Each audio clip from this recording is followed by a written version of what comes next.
entendu parler de la démarche Devenir chrétien en famille, je me suis tout de suite dit que ce serait quelque chose d'intéressant et que j'avais envie d'y participer. Ça répond vraiment à une attente de ma part, un besoin aussi pour ma famille et je me disais que cette démarche synodale, c'était l'occasion de changer un peu l'Église de l'intérieur et de faire une place pour cette nouvelle génération que je vois grandir à la maison. Dans notre paroisse, on a utilisé le questionnaire qui était mis à disposition par l'équipe du diocèse pour se mettre à l'écoute, écouter les familles à travers 6 questions qui étaient posées. Ce questionnaire, on l'a diffusé largement à la sortie des églises, dans les différents groupes, mouvements, sur notre site internet. Et toute notre équipe d'ambassadeurs en a fait la promotion, que ce soit au cours des messes, dans les homélies ou dans les différents groupes. Et ensuite, on a eu tous les relais dans chacune des églises de notre paroisse. On a eu 62 réponses sur la paroisse et c'est plutôt sympa. Pour encourager les gens à répondre, pour pas être un peu lourd dans l'insistance à remplir ces questionnaires, on avait mis en place un challenge.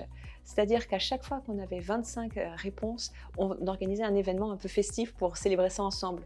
Ça permettait aussi de ne pas dire aux gens « Allez, répondez encore !» mais c'était plutôt quelque chose de positif. Plus que 5 questionnaires, plus que 25 questionnaires et on fait la soirée crêpes et la soirée de louange au coin du feu.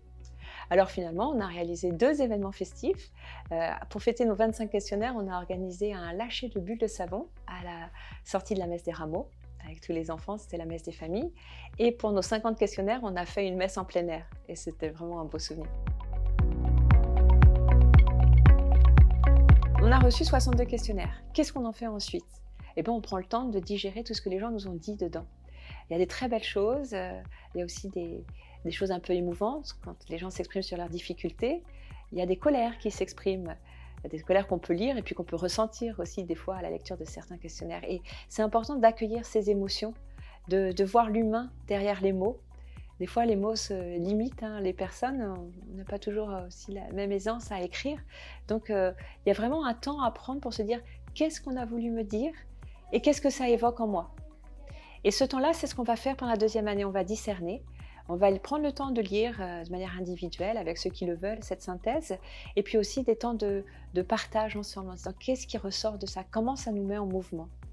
Et il y a de belles intuitions, mais c'est important aussi de ne pas se précipiter, de prendre le temps d'accueillir et de ressentir les choses. Dans la suite de la démarche, l'année 2 concerne les familles qui deviennent des églises domestiques. Et pour les aider dans ce parcours-là, on va mettre en place un réseau des familles, un réseau d'entraide pour que les familles puissent trouver des ressources, des personnes pour parler de leur quotidien de parents, d'enfants et puis de membres de l'Église catholique. Dans notre paroisse, il y a une super initiative qui se met en place dans cette année 2 de Devenir chrétien en famille et qui est en lien avec notre projet pastoral missionnaire, c'est les dimanches ensemble. Il y a 3 dimanches par an. On se retrouve pendant toute une journée pour prier, pour partager des moments de convivialité et faire des jeux entre générations, qu'on soit chrétien ou non, ce sont des moments de rencontre.